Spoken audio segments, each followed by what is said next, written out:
Hello दोस्तों, नमस्कार। मैं आपका दोस्त कवि शरद अजमेरा वकील आज लेकर आया हूँ एक नई कहानी जिसका शीर्षक है जिंदगी की जंग। अंकल, मम्मी की तबीयत ज्यादा बिगड़ गई क्या? माँ के कमरे से डॉक्टर को निकलते देख सुरभि ने पूछा। पापा से जल्दी ही लौट आने को कहो। मालती जी को इस समय तुम सभी का साथ चाहिए, डॉक्टर आशुतोष ने सुरभि की बातों को अनसुना करते हुए कहा। डॉक्टर आशुतोष के जाने के बाद सुरभि थकी हारी सी लॉन में पड़ी कुर्सी पर बैठ गई। 2 साल पहले ही पता चला था कि मां को कैंसर है। डॉक्टर ने एक तरह से उनके जीने की अवधि तय कर दी थी। पापा ने भी उनकी देखभाल में कोई कसर नहीं छोड़ी थी। मां को लेकर 3-4 बार अमेरिका भी हो आए थे और अब वहीं के डॉक्टर के निर्देशानुसार मुंबई के जानेमाने कैंसर विशेषज्ञ डॉ आशुतोष की देखरेख में उनका इलाज चल रहा था। अब तो मां ने कॉलेज जाना भी बंद कर दिया था। दीदी, चाय? कम्मों की आवाज से सुरभि अपने ख्यालों से वापस लौटी। मम्मी के कमरे में चाय ले चलो, मैं वहीं आ रही हूं, उसने जवाब दिया और फिर आंखें मूंद लीं। सुरभि इस समय एक अजीब सी परेशानी में फंस कर गहरे दुख में घिरी हुई थी। वह अपने पति शिवम को जर्मनी के लिए विदा कर अपने सास ससुर की आज्ञा लेकर मां के पास कुछ दिनों के लिए रहने आई थी। 2 दिन पहले स्टोर रूम की सफाई करवाते समय मां की एक पुरानी डायरी सुरभि के हाथ लगी थी, जिसके पन्नों ने उसे मां के दर्द से परिचित कराया। ऊपर आ जाओ दीदी, कम्मों की आवाज ने उसे ज्यादा सोचने का मौका नहीं दिया। सुरभि ने मां के साथ चाय पी और हर बार की तरह उनके साथ ढेरों बातें की। इस बार सुरभि के अंदर की उथल पुथल को मालती नहीं जान पाई थी। सुरभि चाय पीते पीते मां के चेहरे को ध्यान से देख रही थी। उस निश्चल हंसी के पीछे वह दुख, जिसे सुरभि ने हमेशा ही मां की बीमारी का हिस्सा समझा था, उसका राज तो उसे 2 दिन पहले ही पता चला था। थोड़ी देर बाद नर्स ने आकर मां को इंजेक्शन लगाया और आराम करने को कहा तो सुरभि भी नीचे अपने कमरे में आ गई। रहर कर सुरभि का मन उसे कोस रहा था। कितना गर्व था उसे अपने व माता पिता के रिश्तों पर, जहां कुछ भी गोपनीय न था। सुरभि के बचपन से लेकर आज तक उसकी सभी परेशानियों का हल उसकी मां ने ही किया था। चाहे वह परीक्षाओं में पेपर की तैयारी करने की हो या किसी लड़के की दोस्ती की, सभी विषयों पर मालती ने एक अच्छे मित्र की तरह उसका मार्गदर्शन किया और जीवन को अपनी तरह से जीने की पूरी आजादी दी। उसकी मित्रमंडली को उन मां बेटी के इस मैत्रिक रिश्ते से ईर्ष्या होती थी। अपनी बीमारी का पता चलते ही मालती को सुरभि की शादी की जल्दी पड़ गई, परंतु उन्हें इस बात के लिए ज्यादा मेहनत नहीं करनी पड़ी। परेश के व्यापारिक मित्र व जाने माने उद्योगपति ईश्वरनाथ के बेटे शिवम का रिश्ता जब सुरभि के लिए आया तो मालती ने चटमंगनी पट ब्याह कर दिया। सुरभि ने शादी के बाद अपना जर्नलिज्म का कोर्स पूरा किया। दीदी, मांझी खाने पर आपका इंतजार कर रही हैं, कम्मों ने कमरे के अंदर झांकते हुए कहा। खाना खाते समय भी सुरभि का मन मां से बार बार खुलकर बातें करने को कर रहा था, मगर वह चुप ही रही। मां को दवा देकर सुरभि अपने कमरे में चली आई। कितनी गलत थी मैं, कितना नाज था मुझे अपनी और मां की दोस्ती पर, मगर दोस्ती तो हमेशा मां ने ही निभाई। मैंने आज तक उनके लिए क्या किया? लेकिन इसमें शायद थोड़ा बहुत कसूर हमारी संस्कृति का भी है, जिसने नवीनता की चादर ओढ़ते हुए समाज को इतनी आजादी तो दे दी थी कि मां चाहे तो अपने बच्चों की राजदार बन सकती है, मगर संतान हमेशा संतान ही रहेगी। उन्हें माता पिता के अतीत में झांकने का कोई हक नहीं है। आज सुरभि अपने आप से ही सब कुछ कह सुन रही थी। हमारी संस्कृति क्या किसी विवाहिता को यह इजाजत देती है कि वह अपनी पुरानी गोपनीय बातें या प्रेम प्रसंग की चर्चा अपने पति या बच्चों से करे? यदि ऐसा हुआ तो तुरंत ही उसे चरित्रहीन करार दे दिया जाएगा। हाँ, ये बात अलग है कि वह अपने पति के अतीत को जानकर भी चुप रह सकती है और बच्चों के बिगड़ते चालचलन को भी सबसे छिपा कर रख सकती है। सुरभि का हृदय आज तर्क पर तर्क दे रहा था और उसका दिमाग खामोशी से सुन रहा था। सुरभि सोच कर जब बहुत परेशान हो गई तो उसने कमरे की लाइट बंद कर दी। मां की वह डायरी पढ़कर सुरभि तड़प कर रह गई थी, ये सोचकर कि जिन्होंने अपनी सारी उम्र इस घर को, उसके जीवन को सजाने संवारने में लगा दी, जो हमेशा एक अच्छी पत्नी, मां और उससे भी ऊपर एक मित्र बनकर उसके साथ रही, उस स्त्री के मन का एक कोना आज भी गहरे दुख और अपमान की आग में झुलस रहा था। उस डायरी से ही सुरभि को पता चला कि उसकी मां यानी मालती की एम.एससी करते ही सगाई हो गई थी। मालती के पिता ने एक उद्योगपति घराने में बेटी का रिश्ता पक्का किया था। लड़के का नाम अमित साहनी था। ऊंची कदकाठी, गोरा रंग, रोबदार व्यक्तित्व का मालिक था अमित। मालती पहली ही नजर में अमित को दिल दे बैठी थी। शादी अगले साल होनी थी, इसलिए मालती ने पीएचडी करने की सोची तो अमित ने भी हामी भर दी। अमित का परिवार दिल्ली में था, फिर भी वह हर सप्ताह मालती से मिलने आगरा चला आता, मगर ठहरता गेस्ट हाउस में ही था। उनकी इन मुलाकातों में परिवार की रजामंदी भी शामिल थी, इसलिए उनका प्यार परवान चढ़ने लगा। पर मालती ने इस प्यार को एक सीमा रेखा में बांधे रखा, जिसे अमित ने भी कभी तोड़ने की कोशिश नहीं की। मालती की परवरिश उनके पिता, बुआ व दादाजी ने की थी। उनकी माँ तो 2 साल की उम्र में ही उन्हें छोड़कर मुंबई चली गई थी। उसके बाद किसी ने माँ की खोजखबर नहीं ली। मालती को भी माँ के बारे में कुछ भी पूछने की इजाजत नहीं थी। बुआजी के प्यार ने उन्हें कभी माँ की याद नहीं आने दी। बड़ी होने पर मालती ने स्वयं से जीवन भर एक अच्छी और आदर्श पत्नी व माँ बनकर रहने का वादा किया था, जिसे उन्होंने बखूबी पूरा किया था। उनकी शादी से पहले की दिवाली आए, मालती के ससुराल वालों की ओर से ढेरों उपहार खुद अमित लेकर आया था। अमित ने अपनी तरफ से मालती को रत्नजडित सोने की अंगूठी दी थी। कितना इतरा रही थी मालती अपने आप पर। बदले में पिताजी ने भी अमित को अपने स्नेह और शगुन से सिर से पांव तक तौल दिया। दोपहर के खाने के बाद बुआजी के साथ घर के सामने वाले बगीचे में अमित और मालती बैठे गपशप कर रहे थे। इतने में उनके चौकीदार ने एक बड़ा सा पैकेट और रसीद लाकर बुआजी को थमा दी। रसीद पर नजर पड़ते ही बुआ खींचती हुई बोली, 2 महीने पहले कुछ पुराने एल्बम दिए थे, अब जाकर स्टूडियो वालों को इन्हें चमका कर भेजने की याद आई है, और पैसे लेने वे घर के अंदर चली गईं। लो अमित, तब तक हमारे घर की कुछ पुरानी यादों में तुम भी शामिल हो जाओ, कहकर मालती ने एक एल्बम अमित की ओर बढ़ा दिया और एक खुद देखने लगी।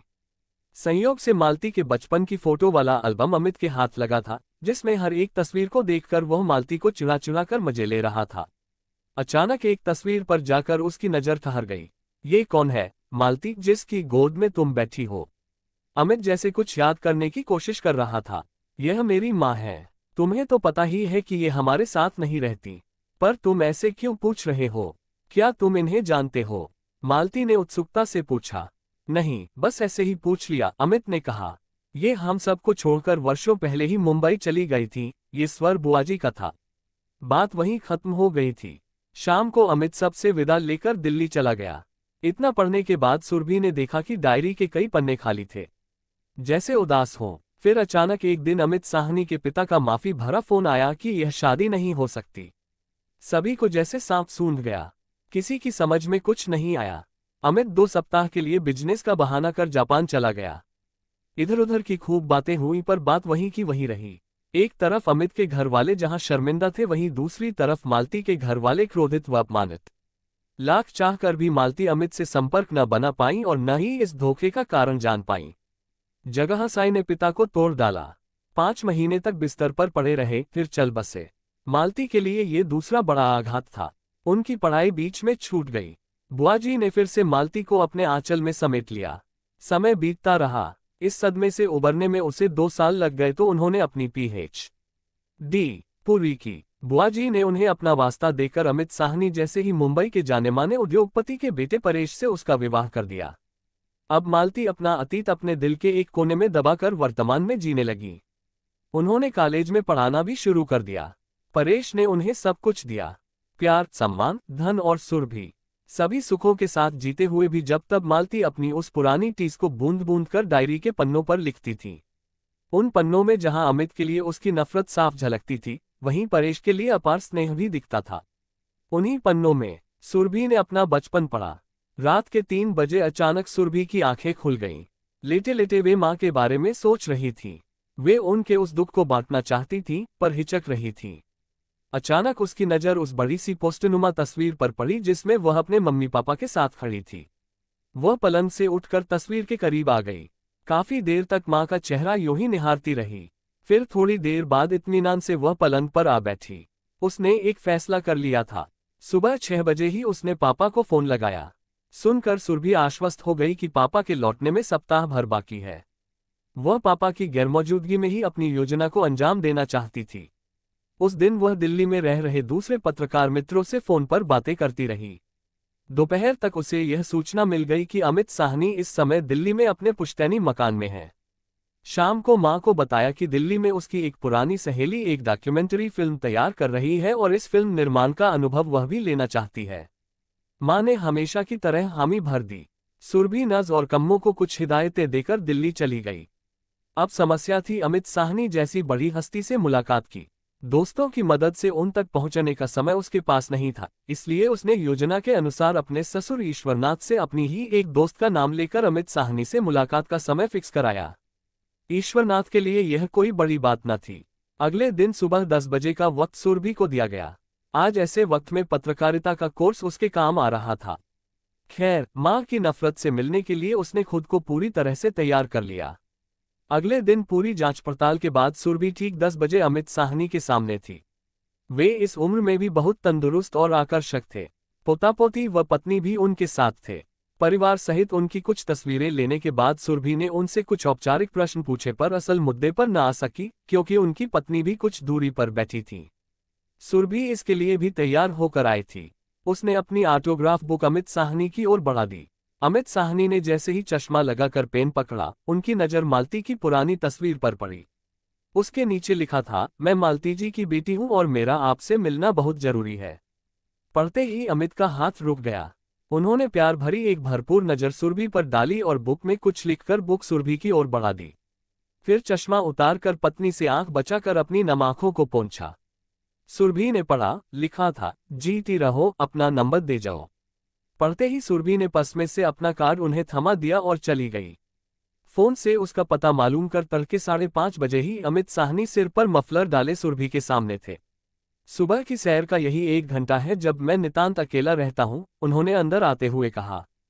सुरभि उन्हें इस तरह देख आश्चर्य में तो जरूर थी, पर जल्दी ही खुद को संभालते हुए बोली, सर, समय बहुत कम है, इसलिए सीधी बात करना चाहती हूं। मुझे भी तुमसे यही कहना है, अमित भी उसी लहजे में बोले। तब तक वेटर चाय रख गया। मेरी मम्मी आपकी ही जबान से कुछ जानना चाहती हैं, गंभीरता से सुरभि ने कहा। सुनकर अमित साहनी की नजरें झुक गईं। आप मेरे साथ कब चल रहे हैं मां से मिलने? बिना कुछ सोचे सुरभि ने अगला प्रश्न किया। अगर मैं तुम्हारे साथ चलने से मना कर दूं तो? अमित साहनी ने सख्ती से पूछा। मैं इससे ज्यादा आपसे उम्मीद भी नहीं करती, मगर इंसानियत के नाते ही सही, अगर आप उनका जरा सा भी सम्मान करते हैं तो उनसे जरूर मिलिएगा। वे अपने जीवन के अंतिम पड़ाव पर हैं, कहते कहते नफरत और दुख से सुरभि की आंखें भर आईं। क्या हुआ मालती को? चाय का कप मेज पर रखकर चौंकते हुए अमित ने पूछा। उन्हें कैंसर है और पता नहीं अब कितने दिन की हैं, सुरभि भरे गले से बोल गई। ओह सॉरी बेटा, तुम जाओ, मैं जल्दी ही मुंबई आऊंगा, अमित साहनी धीरे से बोले और सुरभि से उसके घर का पता लेकर चले गए। दोपहर को सुरभि माँ के पास पहुंच गई। कैसी रही तेरी फिल्म? माँ ने पूछा। अभी पूरी नहीं हुई मम्मी, पर वहां अच्छा लगा, कहकर सुरभि माँ के गले लग गई। दीदी, कल रात मांझी खुद उठकर अपने स्टोर रूम में गई थी। लग रहा था जैसे कुछ ढूंढ रही हो। काफी परेशान लग रही थी, कम्मो ने सीढ़ियां उतरते हुए कहा। थोड़ी देर बाद मां से आंख बचाकर उसने उनकी डायरी स्टोर रूम में ही रख दी। उसी रात सुरभि को अमित साहनी का फोन आया कि वह कल 11:30 बजे की फ्लाइट से मुंबई आ रहे हैं। सुरभि को मां की डायरी का हर वह पन्ना याद आ रहा था जिसमें लिखा था कि काश मृत्यु से पहले एक बार अमित उसके सवालों के जवाब दे जाता। कल का दिन मां की जिंदगी का अहम दिन बनने जा रहा था। यही सोचते हुए सुरभि की आंख लग गई।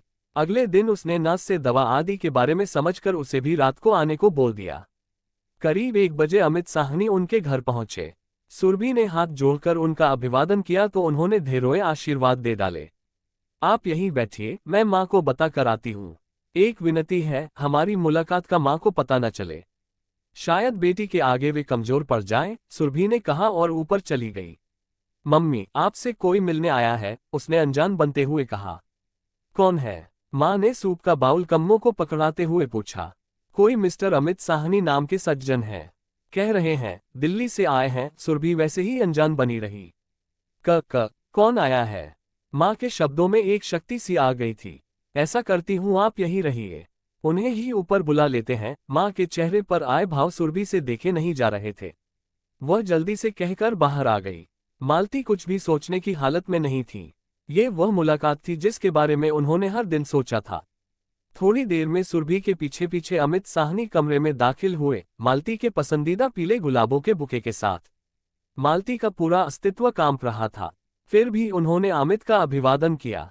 सुरभि इस समय की मां की मानसिक अवस्था को अच्छी तरह समझ रही थी। वह आज मां को खुलकर बात करने का मौका देना चाहती थी, इसलिए डा आशुतोष के पास उनकी कुछ रिपोर्ट्स लेने के बहाने वह घर से बाहर चली गई। कितने बेशर्म हो तुम जो इस तरह से मेरे सामने आ गए। न चाहते हुए भी मालती क्रोध से चीख उठी। कैसी हो मालती? उसकी बातों पर ध्यान न देते हुए अमित ने पूछा और पास के सोफे पर बैठ गए। अभी तक जिंदा हूं, मालती का क्रोध उफान पर था। उनका मन तो कर रहा था कि जाकर अमित का मुंह नोच ले। इसके विपरीत अमित शांत बैठे थे। शायद वे भी चाहते थे कि मालती के अंदर का भरा क्रोध आज पूरी तरह से निकल जाए। होटल ताज में ईश्वरनाथ जी से मुलाकात हुई थी। उन्हीं से तुम्हारे बारे में पता चला। तभी से मन बार बार तुमसे मिलने को कर रहा था। अमित ने सुरभि के सिखाए शब्द दोहरा दिए। परंतु ये स्वयं उसके दिल की बात भी थी। मेरे साथ इतना बड़ा धोखा क्यों किया अमित? अपलक अमित को देख रही मालती ने उनकी बातों को अनसुना कर अपनी बात रखी। इतने में कम्मो चाय और नाश्ता रख गई। तुम्हें याद है वह दोपहरी जब मैंने एक तस्वीर के विषय में तुमसे पूछा था और तुमने उन्हें अपनी मां बताया था? अमित ने मालती को पुरानी बातें याद दिलाईं। मालती यूं ही खामोश बैठी रही तो अमित ने आगे कहना शुरू किया, उस तस्वीर को मैं तुम सब से छिपा कर एक शक दूर करने के लिए अपने साथ दिल्ली ले गया था। मेरा शक सही निकला था।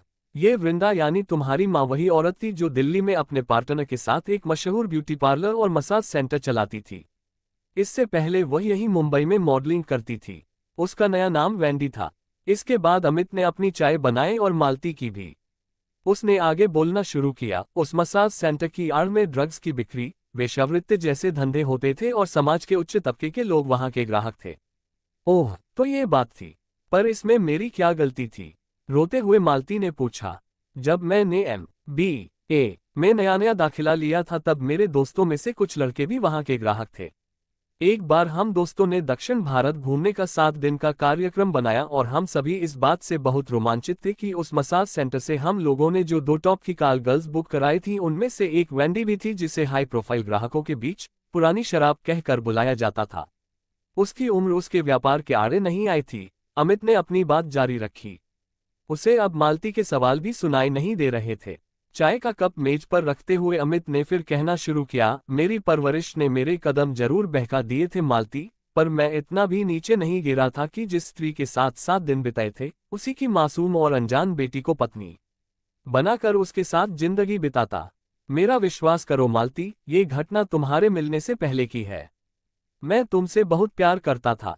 मुझे अपने परिवार की बदनामी का भी डर था, इसलिए तुमसे बिना कुछ कहे सुने दूर हो गया। कहकर अमित ने अपना सिर सोफे पर टिका दिया। आज बरसों का बोझ उनके मन से हट गया था। मालती भी अब लेट गई थी। वे अभी भी खामोश थीं। थोड़ी देर बाद अमित चले गए। उनके जाने के बाद मालती बहुत देर तक रोती रही। रात के खाने पर जब सुरभि ने अमित के बारे में पूछा तो उन्होंने उसे पुराना पारिवारिक मित्र बताया। लगभग 3 महीने बाद मालती चल बसी, परंतु इतने समय उनके अंदर की खुशी को सभी ने महसूस किया था। उनके मृत चेहरे पर भी सुरभि ने गहरी संतुष्टि भरी मुस्कान देखी थी। मां की 13वीं वाले दिन अचानक सुरभि को उस डायरी की याद आई। उसमें लिखा था, मुझे क्षमा कर देना अमित, तुमने अपने साथ साथ मेरे परिवार की इज्जत भी रख ली थी।